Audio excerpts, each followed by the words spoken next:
guys, it's Adrienne for WDW Bound, and today I want to talk about experiences that we consider to be one and done. What that means for us are things that we've done, things we've experienced, attractions, restaurants, whatever, that we have done at least once. Some of them we've done more than once, but at least once, but feel like it's not necessarily a repeatable thing for us. Now, this doesn't necessarily mean that we didn't like it or we didn't enjoy it or we didn't think it was worth the money or anything like that. It's just that once was fine if we don't need to do it again. So I've split this up into 3 different categories. We're going to talk about restaurants, we're going to talk about attractions, and then just kind of general experiences, things that we've done or that are kind of Disney specific that we've done while we were in Disney World, and again, don't really feel the need to do those again. So first up, let's talk about restaurants. The first restaurant that I'm going to name on this list is 1900 Park Fare. 1900 Park Fare is typically, again, we're talking about not during pandemic times, but it is typically a character dining experience at the Grand Floridian. And for breakfast has kind of a Mad Hatter type character experience, and in the evening is an experience related to Cinderella. So you get Cinderella, you get Prince Charming, you get Lady Tremaine, and you get the evil stepsisters. We absolutely adored this restaurant. We loved it. It was so much fun to talk to Lady Tremaine and talk to the stepsisters and kind of have those interactions that you don't normally get to have. Also to see a prince. You don't get to see princes very often. So we really did enjoy our time here. However, we just didn't feel like it's something that we needed to do again. While it was a lot of fun, I can't think of a way that we could interact with those characters in a way that we didn't already. And the food, while again, good, we've actually even done a video all about recreating the strawberry soup from there. It just wasn't exactly something that I crave when I come back home. The second restaurant that we're going to talk about is Chef Mickey's. Chef Mickey's, if you aren't aware, is another character dining experience located at the Contemporary Resort, and it has the Fab Five. So you're talking Mickey, Minnie, Donald, Goofy, and Pluto. Poor Daisy, why does she get left out of the Fab Five? I've always wondered that. But at this restaurant, you, again, caveat, during non-pandemic times, it's a buffet restaurant. The characters come around to you. It's got a lot of fun interactive elements, and it's kind of a must-do. If I were going to create a things you really need to do during your first experience of Walt Disney World, I would probably put Chef Mickey's on the list. And we enjoyed it. We go for character breakfasts more than we go for character lunches and dinners, and it was very enjoyable. The food is good, typical Disney breakfast stuff. The character interactions were fun, but it's a loud restaurant. There's lots of, again, during non-pandemic times, there's lots of seating. It feels crowded. It feels noisy. I'm not a huge buffet person, if I'm being honest, because you're just always kind of worried that, oh, I need to get up and get this for my kids, but you know, what if I miss a character interaction, or you know, a character comes by my table or whatever. It's just not my absolute favorite. The third restaurant that I'm going to mention is Coral Reef. Coral Reef is located in Future World of Epcot. Not a character dining experience, which is the only one of those on this list. But it does have a huge feature in that it is an entire wall of this restaurant is the aquarium that you see in the Living Seas. So it's really neat. We aren't huge seafood people, so that's kind of why it's not a repeatable for me. We enjoyed it. We enjoyed the experience. The kids really enjoyed looking at all the fish and things as they were swimming by on the wall. But the food just isn't worth it to me. There are way too many other good places to eat in Epcot for us to consider going back there again.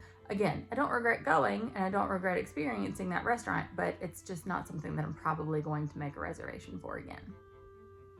All right, so attractions. I want to kind of say that please don't kick me out of the Disney community for the ones that I'm about to list. Because some of these are absolute favorites among diehard Disney fans. And I, again, am glad that I experienced them, and I'm glad that I can mark them off my Disney list. but they're just not something that I feel like I need to do every time that I'm down there.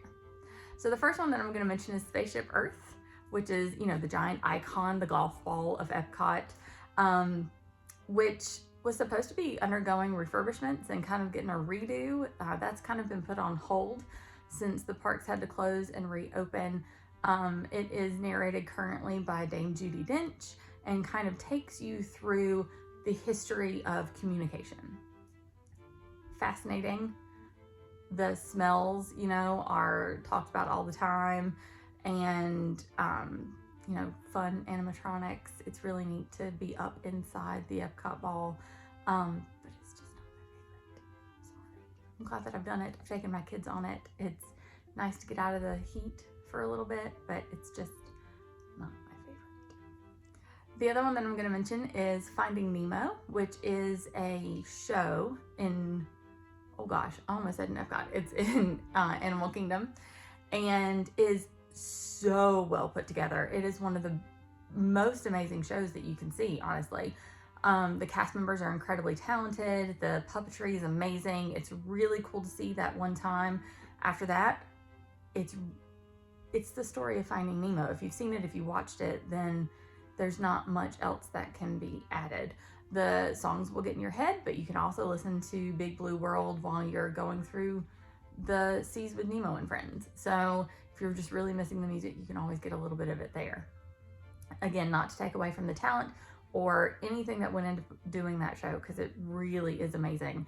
But again, unless you're just trying to get out of the heat for another 20 to 30 minutes, experience it once, but not repeatable for us.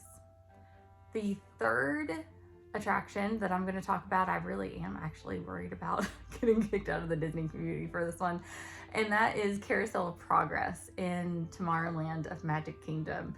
It is one of the few remaining attractions that Walt Disney himself actually worked on, and has to do with a family traveling through time and the way that their lives change over the years as technology changes. And again, it's a show. You sit, the actual attraction spins so that you don't move, but it moves. And it feels very nostalgic for me, even though I didn't experience it until I was well into my 30s. But I'm glad to say that I did it. But it's not something I'm going to take that back. I'm going to drag my kids to it, because again, that's something that they need to experience, because when we did it, it was just my husband and I. So I'm going to take the kids, but I don't necessarily plan on it being a repeatable for me personally. Go ahead and have at me in the comments. I'm ready for it. All right, our final category is experiences, and I've only got 2 here. So I'm curious to see what you guys have done that is kind of Disney specific that you loved and enjoyed but wouldn't necessarily want to do again. So again, be sure to mention that stuff in the comments for sure. But my first experience that was actually really fun, we rented Surrey bikes when we stayed at Disney's Boardwalk Resort a few years ago, and it was so much fun. It really was. It was like a fairly inexpensive experience. I think we paid $25 for 30 minutes of renting the Surrey bike. We, lapped around the Epcot area resorts, and it really was a lot of fun, but it was a lot of work. And we had just had breakfast, and I'm very out of shape. It was, I felt like my kids were freeloaders because they were just sitting up there enjoying the whole thing, but they didn't have to actually pedal the bike and get it going. So it was a lot of fun, and I'm glad we did it. But unless I start doing a whole lot more exercising, it's not something that I plan on doing again. And finally, also from that same trip, ironically enough, we experienced Beaches and Cream which is a restaurant at Beach Club that has been expanded recently. I want to say within the last year or so, which is good, because I think back then it could only fit maybe 10 tables. But when we were there, they have something that is kind of the hallmark of their restaurant, and that's called the kitchen sink. And I'm going to insert a video here over me talking of us experiencing the kitchen sink, and it is literally a giant bowl of ice cream, and it has, I can't remember how many scoops of ice cream, and all the toppings, and a whole can of whipped cream, And it was so much fun for us to try to tackle together. We failed spectacularly trying to finish the thing, but it was so much fun. But I'm never doing that again. It was so much ice cream. Also, pro tip, if you decide to do that at some point, ask, unless you're just a fan of mint chocolate chip, ask for not to have that particular flavor, because it overwhelms everything and then everything tastes like mint, and it's just kind of gross after a while, especially once it becomes soup, which it inevitably does. Again, so much fun. Probably would not do that again unless I maybe got the whole chocolate version. Maybe we'll give that one a shot maybe one day. But likely a one and done for us. So that's our list of things that we consider to be one and done, things that we enjoyed, some that we didn't enjoy quite so much, but we probably will not be doing again. In the comments, I would love to know what your one and done experiences are for Disney World, Disneyland, any sort of things that you've done before, but don't plan on doing again. As always, we thank you so much for watching. Please like and subscribe if you haven't already, and we will see you guys next time.